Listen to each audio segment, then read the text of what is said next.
Ngai Nazali Maître Léonard Moulumba, secrétaire général du Rassemblement des patriotes panafricanistes, RPP en cycle, parti cher à Maître Sévère Mutombo Kambinga. Pour la sortie officielle, il y a Union Sacrée de la Nation. Nous sommes déterminés à démontrer aux gens effectivement que nous sommes un parti de masse. Nous sommes là pour répondre aux désiderata du peuple congolais. Le peuple congolais a décidé que la chef Naé en tant que président Félix Antoine Tshisekedi Tshilombo, président de la République. Alors c'est sa force politique.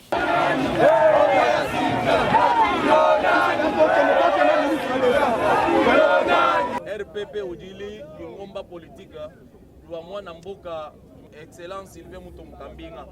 Mais beaucoup de gens membres ou à parti, ou des conditions immiquées chanan. Moussa Kumpala, il faut filer 5 000 francs. À du filer 5 000, mais tu vas quoi ce fiche web pour les fiches d'adhésion. Pas signer fiche à part ou fiche ou un membre simple. Vous avez une carte qui est 5 000 francs. Mais vous avez un cadre, vous parti où est RPP, vous avez filé $20. Alors $20 vous avez filé, vous avez une carte. Alors, quand vous hésitez, parti, vous avez Manfuma Kudinteka, bon Mulombo du Watisumbu, RPP en tant que secrétaire général, Matukwa, du Mukati Madjane du composé exécutif, Wamuyamoy. Moutillon sous une souci, pour de retrouver mon exécutif national, vous dites quoi à partir de 12h, 17h, du tout, on a dit tout à Congo, ni quoi, tu l'as bien ça. Depuis que la population aujourd'hui qu'elle est déterminée, Félix Antoine Tshisekedi Tshilombo pour un deuxième mandat. Alors c'est pour Moussa Wakumpala Wakumwana Bantu pour l'entendre stade wa martyr. Alors parti où est au rassemblement des patriotes panafricanistes, n'inge pas kukumba chaka ntu campagne. Qui parti muya muyato, parti où du moins du muchishima, tout cas ba yumu bibiti. Alors, tu piki la ba oyo, ba bika la bwanyi, ba belo kutu tangila, bana ba boile muchisungu chetu cha RPP. Bwa chisungu echi mwana kukumpala. Nene bika la ni bwalo, ba ko postuler ku ba candidat, lwa yayi bwenu, ba buni.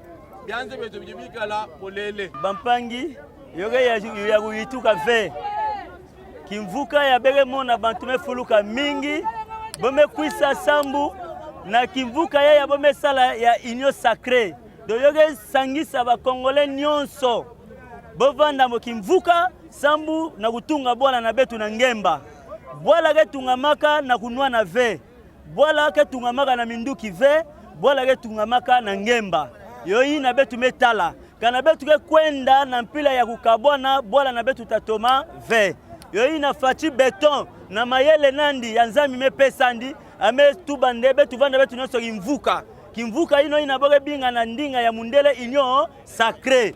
Alors kukwisa betu mekwisa awa yoke sambu kubashika na yo vandaka lukula na kati yanzo bubu yome bashika na nganda sambu na kubaka mabansa ensemble sambu ntoto na betu kwenda na ntwala yoyi na ngeme mona bubu bete na ngemba bantanga tatu bande kuno bandaka ndinga na yoke président ya Congo ya mvimba bandundu betanda kelawa cela veut dire fatigue tala mbanza ya mvimba ya Congo yoyi na bete na kese ya mingi na kupanza nsangu yayi bayina gena distraction tangu melunga bawi vukana pina betu bete buya muntu ve ngevanda yanki kote ngevanda yanki parti.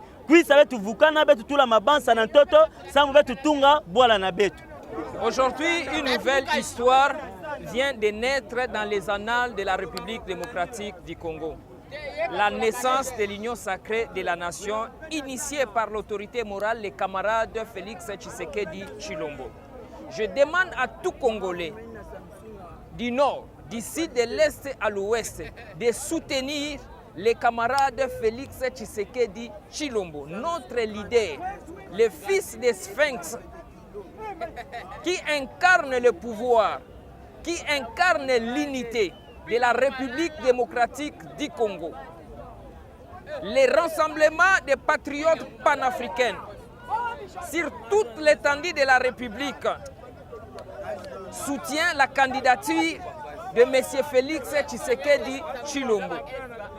Une nouvelle page de l'histoire vient d'être tournée, où les Congolais et Congolaises se sentent à l'aise dans leur pays d'origine pour soutenir une personne valable. Ils se sont réunis aujourd'hui au stade des martyrs d'un commun accord pour prouver à la face du monde que nous soutenons les camarades Félix Tshisekedi Tshilombo, notre président national. Nous félicitons tous nos membres sympathisants de notre parti politique pour la vision, parce que notre parti prône le renouvellement de l'intelligence.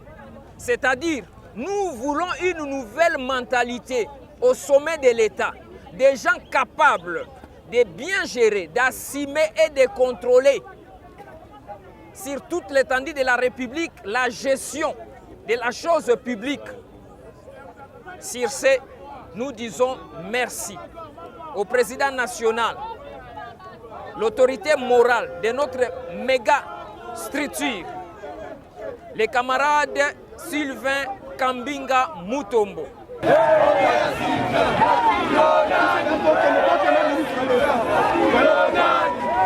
toyebi ke na 2023 bino bokobunda na Félix te, bokobunda mpe na parti na ye na baparti na ye te, mais bokobunda nde na bila. Na 2023 bokobunda na bila. Nayoki ba-association ba-rebelle moko boye, association ya bato moko boye baza na Lubumbashi, bakobeta masolo, voilà, tout ça.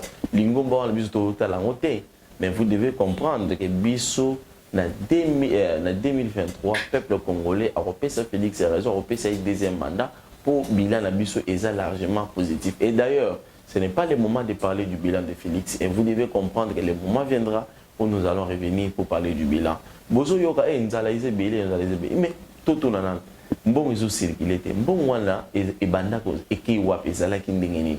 Mais vous devez comprendre la maman oyo azote ka ba fliperi, maman wa kenda resomba chemise na fliperi, afuta ka taxe na ya, afuta ka impôt na ya.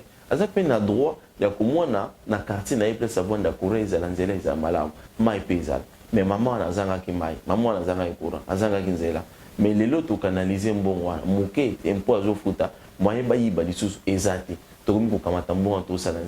Mais tellement que bamusu ba mesana déjà nzela muyibi lelo bafutaka $10 000 mais yo décidé na $10 000 o yiba mususu mupanzi ils a 50 000 $100 000 de manière à ce que no faut opesa ba mama bis na yo ba belle sœur na yo mususu ya libanda mbongo wana ndi banda ko circuler na minute yo avec la lutte contre la corruption nous avons décidé de manière à ce que mbongo et sala musala yango wala songala za na vola na kota na nzela ba yebisi ngai omoni nzela wana. Vous devez comprendre que tout ça sous un programme il y a 145 territoires. Félix Antoine Tshisekedi. Et d'ailleurs, vous devez comprendre en dehors il y a Makambunyo soit en dehors il y a qu'il plaît vous qui naît en 2023. Bango bakobundana Félix T. Bango bakobundana Bisoté, bakobundana na bila, bilan ils a gosto, bilan ils a donc il y a béton. Bilan ils a pena makasi ya kosakana te. Nous sommes de l'école de Tshisekedi. Nous ne sommes pas habitués à tout ça et comme ça. Et d'ailleurs, le chemin est clair. Si elle estime que bon l'État est bimé, il y a le ministère des Bigues, bataille sur tout ça qui besoin d'abisso et que ce ministère a payé son autorisation, ministère des Finances a bimisambon. Jusqu'au preuve du contraire, bon attend mon solo, attend mon côté et tigala kobima. Bon union so. Et ça dans l'État comment l'union sacrée vit, l'union sacrée vivre en ligne. Na cotisation, il y a pas parti politique. Na cotisation, il y a pas groupement politique. Na cotisation, il y a pas personnalité politique. Nous sommes là pour d'abord améliorer la gouvernance politique, économique, environnementale, etc. Voilà. Donc ce sont des choses où ils ont ça pour tous ensemble. Tous pour lutter contre la corruption. Notre vision est tellement claire. Il y a union sacrée des machines politiques. Et donc, ils ont bêta ma cambo, ya somme na zo yebisa yo. Moi na mboko Félix Antoine Tshisekedi, azana ye maboko pembe. Azo zela bango baya toto mboka na biso. Batika baninga na biso mususu wana bo bazalo vanti. Et d'ailleurs, je vous rappelle une chose, messieurs les journalistes. Vous devez comprendre que il y a un certain citoyen congolais qui se trouve à Fadenhouse, mais il doit comprendre que machine politique et c'est bandit. Moi, je Félix Antoine Tshisekedi que vous voyez, à machine, à moteur, à lingami, à peuple congolais, à somme, à tembe. Au boy, au salimukili na yo.